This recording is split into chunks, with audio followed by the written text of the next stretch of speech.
And now, welcome back once again to Transport Fever 2 on our Season 5 map, Bounty Bay. When I first built this main line, I had to, let's say, bend the rules a bit because of the terrain. There simply wasn't enough ground between the road and the water. Now I'm fixing that visual issue so that everything looks proper and realistic.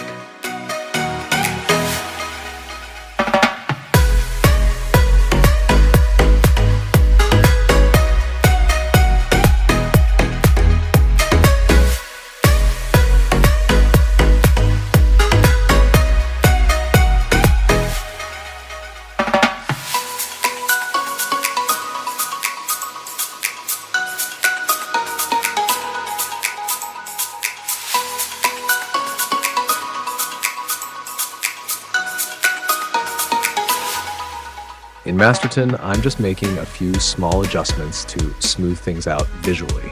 At the same time, I'm shaping the layout so that as the city expands, it naturally grows closer to the station, making the central station feel more integrated and meaningful within the city.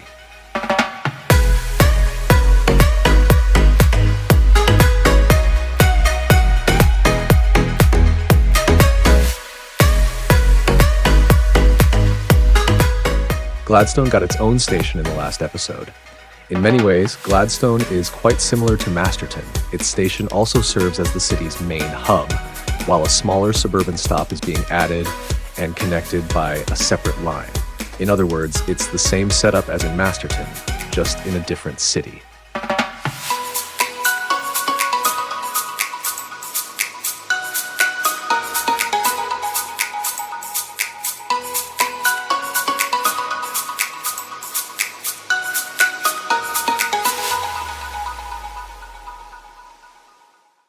A fair question might come up here. Why am I building all of the track sections as single-track lines? The reason is simple. This map, Bounty Bay, was created by Urban Games and is quite small in size. Because of that, it doesn't really allow for large-scale infrastructure projects. So I decided to represent a country whose railway network is still developing. Not bad by any means, but modest and a bit old-fashioned. It's a place that's investing in infrastructure, but where everything still moves at a slower, more gradual pace.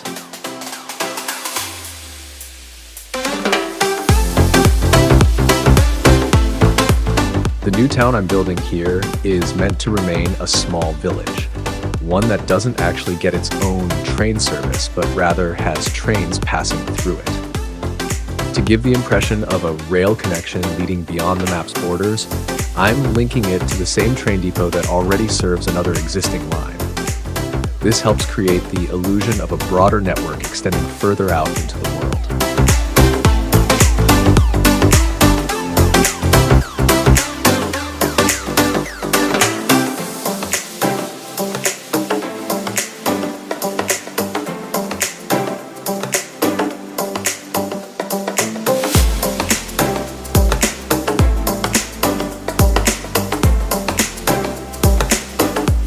Some final, smaller terrain adjustments are made here before purchasing the train that will serve this new main line.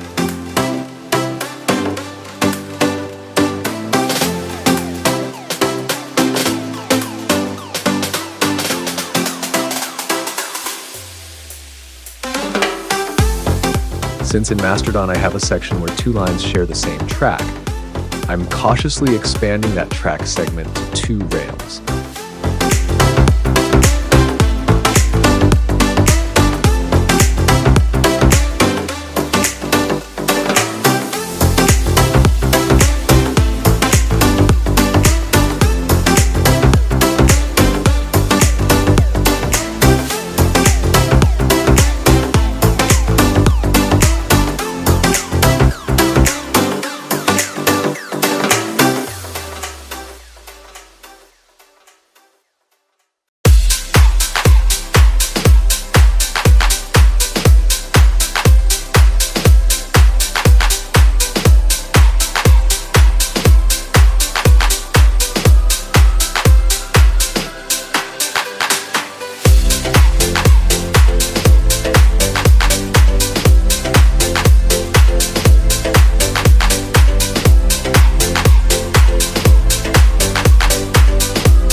After making some adjustments here and temporarily moving the country road, I reconnect the road to the town.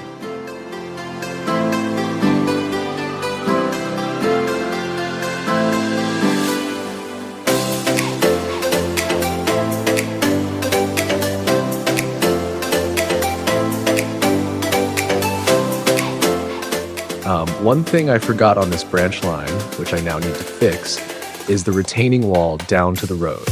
Given the height difference, the track and the road are too close together, so the steep slope needs support.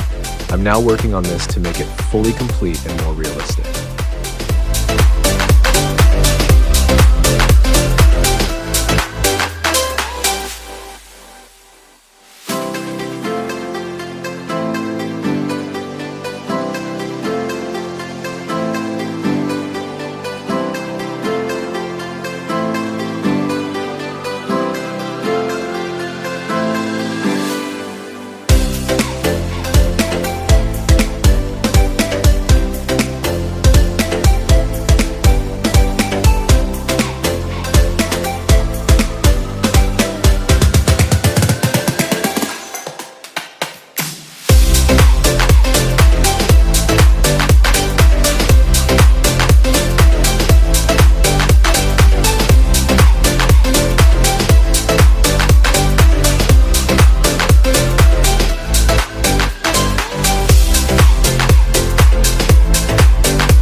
To make the stone wall appear even more impressive, I place invisible tracks. This, in my opinion, makes it look more realistic.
So far, I've only focused on passenger traffic, but the industry also needs a share of the infrastructure, and that's exactly what I'm addressing now, especially since the quarry is on the verge of going bankrupt and disappearing.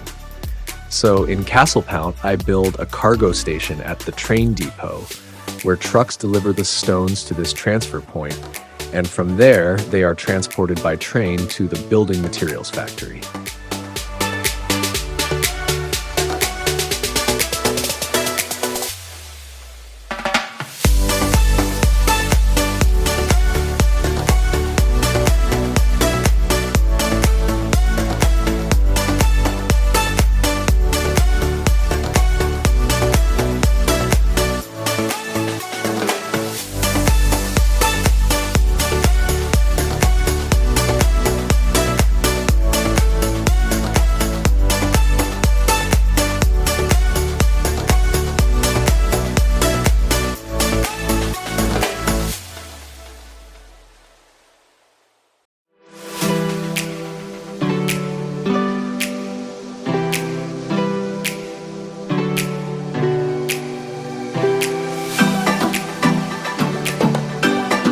I have this little monk habit of mine that the tracks always have to allow for a specific speed limit. So if I've decided that this section should support, say, 120 kilometers per hour, then I'll build everything accordingly, even if it means forcing it a bit, just to make sure those 120 kilometers per hour, or whatever the target speed is, can actually be reached in the end.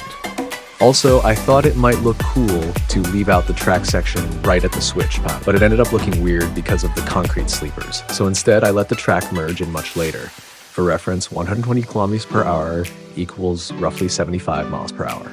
Here in Silverdale, I need to slightly rework the passenger station, as well as the town behind it, because I want to deliver the bulk cargo, that is, the stones, to the building materials factory by train. To make this possible, I have to tear up the station so I can extend it straight back.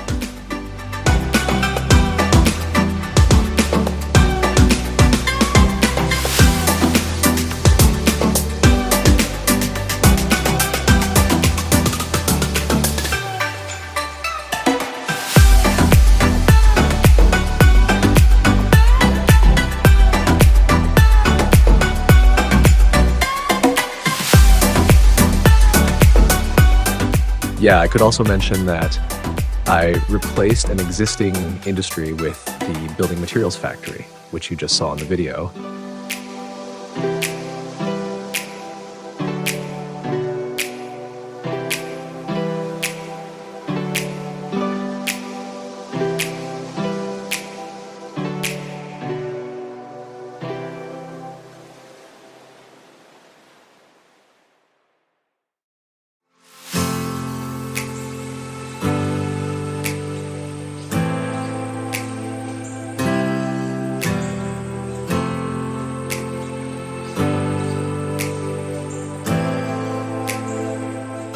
Because I had to demolish a station building for the line extension, the area around the platform and the remaining structures didn't look very good anymore.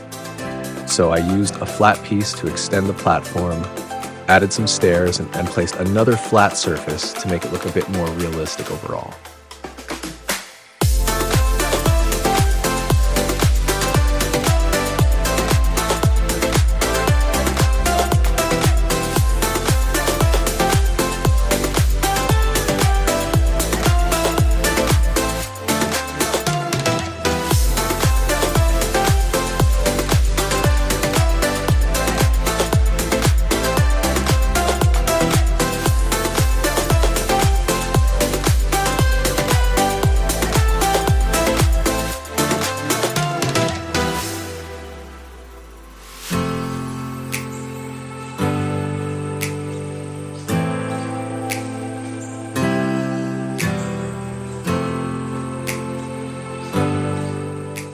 I replaced the freight station in Silverdale because the integrated truck terminal wasn't functional.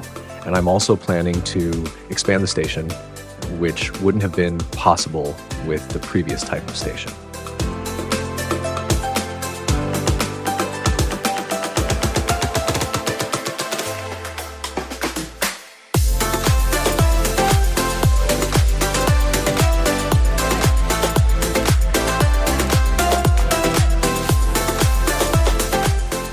When I checked the bus line in Silverdale, I noticed that after demolishing 2 bus stops, the route around the roundabout made absolutely no sense.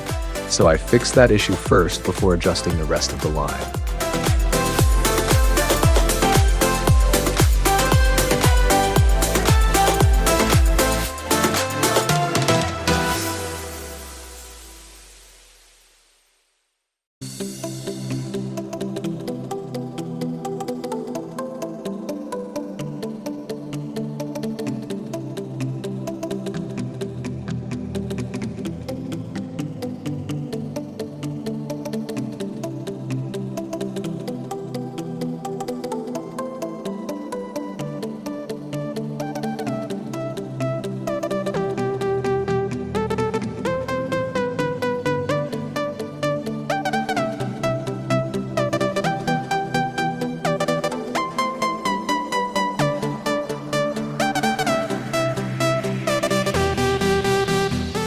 I almost forgot to connect the depot and the station to the rest of the road network.